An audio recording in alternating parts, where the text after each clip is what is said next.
कथाएं 8 चिरंजीवियों की। स्वागत है आप सबका 8 चिरंजीवियों की नई सीरीज के एपिसोड 5 में। और आज के एपिसोड में हम बात करेंगे एक और चिरंजीवी की जिन्हें अमरता का वरदान प्राप्त है, जो अमर है। और आज के एपिसोड में हम बात करेंगे कृपाचार्य की। कृपाचार्य भी 8 चिरंजीवियों में से एक गिने जाते हैं। और कृपाचार्य कौन है, ये कैसे अमर हुए, इन्हें कैसे वरदान प्राप्त हुआ, चलिए आज इसी वीडियो में उनके बारे में हम जानेंगे। कृपाचार्य जो चिरंजीवी में रखे गए हैं, इनका उल्लेख हमें महाभारत काल से मिलता है।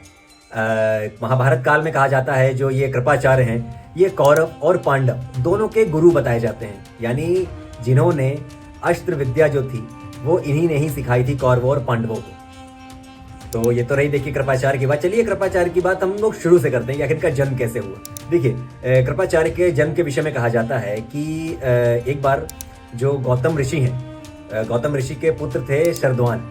और शरद्वान का जब जन्म हुआ था तो उनका जो जन्म था वो बाणों के साथ हुआ था, यानी वो तीरों के साथ पैदा हुए थे। और जो शरद्वान थे वो बचपन से ही धनुर्विद्या में बड़े ही पारंगत थे। तो फिर क्या होता है, जो शरद्वान होते हैं वो अपनी तपस्या कर रहे होते हैं, अपने ज्ञान को और बढ़ा रहे होते हैं। वो अस्त्र विद्या में इतने पारंगत होते हैं तो वो अपनी तपस्या कर रहे होते हैं। और ये सारी चीज़ें देखकर जो इंद्रदेव होते हैं वो बड़े ही असहज हो जाते हैं। वो अपने आप को बड़ा ही परेशान वो होने लगते हैं कि यार कोई इतना बड़ा अगर धनुधर आ जाएगा तो क्या होगा। तो फिर वो चाहते हैं कि इनकी जो तपस्या है शरद्वान की वो भंग करी जाए। तो फिर जो इंद्र होते हैं वो एक देव कन्या को भेजते हैं जिनका नाम नामपदी होता है। तो नामपदी नाम की एक जो देव कन्या होती है वो शरद्वान के पास भेजते हैं उनकी तपस्या को भंग करने के लिए। और ऐसा होता भी है, शरद्वान की जो तपस्या होती है वो भंग हो जाती है नामपदी को देखकर। और फिर जो शरद्वान होते हैं, कहा जाता है कि उनका जो वीर्य होता है वो स्खलित हो जाता है। और वहाँ पे एक सरकंडा पड़ा होता है जिसमें उनका वीर्य गिर जाता है, जिससे 2 बच्चों ने जन्म लिया है, एक लड़का और एक लड़की। अब भाई जब ऐसा अचानक होता है तो वो दोनों जो शरद्वान और जो नामपदी होते हैं वो उनको वहीं जंगल में छोड़ के चले जाते हैं। तो जब जंगल में छोड़ के चले जाते हैं तो वहाँ पे पास में ही जो महर्षि शांतनु होते हैं उनका आश्रम होता है। वो उनको देखते हैं और उनको अपने आश्रम में ले आते हैं और उनका पालन पोषण करते हैं। फिर उनको धीरे धीरे पाल के जब बड़ा करते हैं तो उनका नाम महर्षि शांतनु जो होते हैं वो एक का नाम कृपा रखते हैं और एक का नाम कृपी रखते हैं, क्योंकि एक लड़का होता है और एक लड़की होता है। तो जो लड़का होता है वो अपने पिता की तरह ही बहुत ही धनुर्धर होता है, पारंगत होता है, अस्त्र विद्या में बहुत पारंगत होता है और बहुत ज्ञानी होता है। तो जो कृपा होता है वही आगे चल के कृपाचार्य नाम से जाना जाता है। और जो कृपी होती है, यानी जो कृपाचार्य की जो बहन थी, उन्हीं कृपी का विवाह होता है द्रोणाचार्य से। अब द्रोणाचार्य और कृपी का जब विवाह होता है तब उनसे जो एक बालक जन्म लेता है वो भी एक चिरंजीवी होता है। अब वो चिरंजीवी कौन है ये चलिए हम आपको आगे वीडियोस में बताएंगे।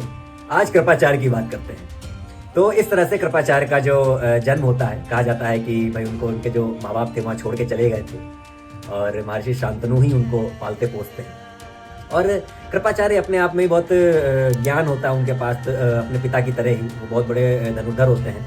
कृपाचार्य के विषय में ये भी कहा जाता है कि उनको भीष्म जी ने ही नियुक्त किया था कौरवों और पांडवों की शिक्षा के लिए, अस्त्र विद्या के लिए, क्योंकि वो इतने बड़े धनुर्धारी थे, इतने बड़े धनुर्विद्या में पारंगत थे। और साथ ही साथ कृपाचार्य को सप्त ऋषियों में भी गिना जाता है। महाभारत काल से उनका ये जो उल्लेख है ये हमें मिलता है कि उन्हें सप्त ऋषियों में भी गिना जाता है।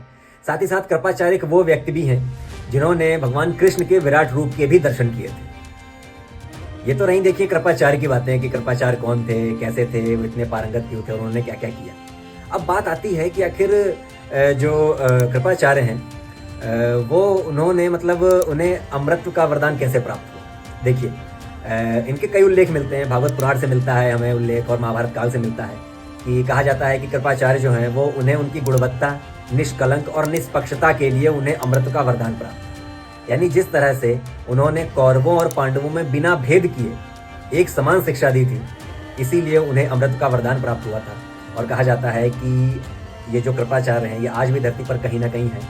और जब कल की अवतार होगा ये फिर से कल की भगवान के साथ मिलेंगे और फिर आगे का जो युग है उसमें वो पूरी तरह से सहयोग देंगे। तो कैसी लगी आपको ये मेरी कहानी, जरूर कमेंट करके बताइएगा। अगर आपके पास भी कृपाचार्य से जुड़ी कोई अनोखी जानकारी है तो वो भी जरूर कमेंट करिएगा। और बने रहिए मेरे चैनल वॉक एंड टॉक के साथ। मैं आपके साथ आयुष ऐसे ही एपिसोड 6 लेके आऊंगा और एपिसोड 6 में हम किन की बात करेंगे वो आपको आगे पता चलेगा।